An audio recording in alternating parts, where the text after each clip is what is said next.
शादी के लिए कुंडली मिलाना जरूरी क्यों होता है?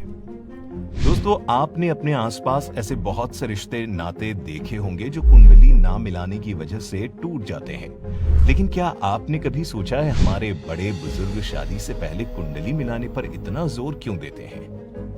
दरअसल ज्योतिष शास्त्र में कुंडली को एक अलग ही महत्व दिया गया है।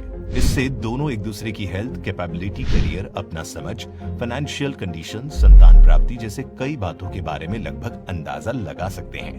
वैसे तो जीवन और मृत्यु किसी के हाथ में नहीं होती, लेकिन कुंडली के जरिए आयु का भी लगभग पता लगाया जा सकता है। कुंडली मिलाते समय जिस बात का खास ध्यान रखा जाता है वो है गुण। इसमें गुणों का मिलना बेहद जरूरी माना जाता है। वैसे तो कुंडली में कुल 36 गुण होते हैं, पर अगर किसी लड़के और लड़की के 18 या फिर इससे कम गुण मिलते हैं तो माना जाता है कि उनकी शादी के असफल होने के चांसेस ज्यादा होते हैं। वहीं अगर किसी के 18 से 24 गुण मिलते हैं तो ऐसे में उनकी शादीशुदा जिंदगी अच्छी तो रहती है, लेकिन उसमें समस्याएं भी आती जाती रहती है।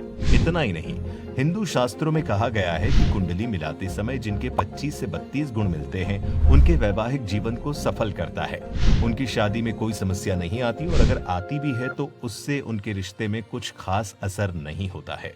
वहीं जिनके 36 के 36 गुण मिलते हैं उनके जीवन को बेहद तकलीफों से भरा हुआ बताया जाता है, और ऐसा इसलिए है क्योंकि भगवान राम और माता सीता की कुंडली में 36 गुण मिले थे, लेकिन उनका जीवन दुखों से भरा था। इस वजह से कई लोग इस स्थिति को सही नहीं मानते हैं। दोस्तों, कुंडली मिलान के समय जो दूसरी सबसे अहम बात है वो है मांगलिक दोष। कुंडली मिलाते समय इस बात का खास ध्यान रखना चाहिए कि लड़का लड़की की कुंडली में मांगलिक दोष न हो। शास्त्रों की माने तो मांगलिक लड़के की शादी मांगलिक लड़की से ही होनी चाहिए। अगर ऐसा नहीं होता है तो अशुभ घटना होने का डर लगा रहता है। यहाँ तक कि लड़के या लड़की की जिंदगी पर मौत का खतरा भी मंडराने लगता है। इतना ही नहीं, उनके वैवाहिक जीवन में कलह बना रहता है, मन शांत नहीं रहता और आपस में मतभेद भी बना रहता है। कई बार तो कपल को संतान सुख भी नहीं मिल पाता। ऐसे में इस बात का ध्यान देना और भी जरूरी हो जाता है। क्या आपने कभी सोचा कि कुंडली मिलाते समय ग्रह नक्षत्रों को इतना महत्व क्यों दिया जाता है और इसका शादीशुदा जिंदगी में क्या असर होता है?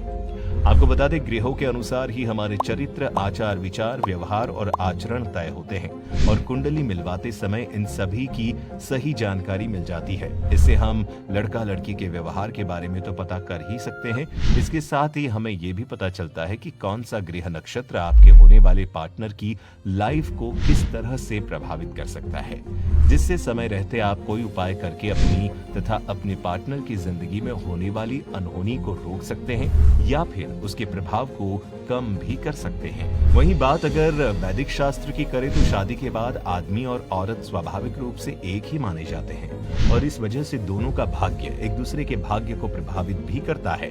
ऐसे में अपने पार्टनर की जिंदगी से जुड़ी बातें पहले से जान लेने में भी भलाई है। दोस्तों, कुंडली मिलाना कितना जरूरी होता है और इसके क्या फायदे हैं ये तो हमने आपको बता दिया, पर वो कौन सी बातें हैं जिनका कुंडली मिलाते समय आपको खास ध्यान रखना चाहिए? तो आपको बता दें, कुंडली मिलाने के लिए किसी ऐसे पंडित के पास ही जाएं जिस पर आपको भरोसा हो, जिसे ज्योतिष विद्या का सही ज्ञान और समझ हो। कुंडली मिलान के लिए अपने तथा अपने होने वाले पार्टनर के सही नाम, जन्म की तिथि, स्थान और समय सभी की सही जानकारी अपने पंडित को दें, क्योंकि जरा सी गलती से पूरी कुंडली बदल जाती है। क्या आपको पता है कि कुंडली मिलाते समय उसमें आने वाली समस्याओं के लिए क्या करना चाहिए? दरअसल कभी कभी ऐसा भी होता है कि अच्छा लड़का या फिर लड़की तो मिल रही होती है, लेकिन दोनों के गुण नहीं मिलते। ऐसे में पंडित और ज्योतिष से पूछने पर उनके द्वारा कई तरह की पूजा, व्रत, उपवास जैसे उपाय भी बताए जाते हैं, जिससे आप अपनी कुंडली के दोष को दूर करके अपने पार्टनर के साथ अपना वैवाहिक जीवन शुरू कर सकते हैं। दोस्तों, इन दिनों प्रेम विवाह के चलते कुंडली मिलान को कम महत्व दिया जा रहा है, लेकिन आप इस पर विश्वास करें या ना करें, पर यह आपकी जिंदगी में प्रभाव जरूर डालता है। तो आपकी इस बारे में क्या राय है? हमें कमेंट करके जरूर बताएं।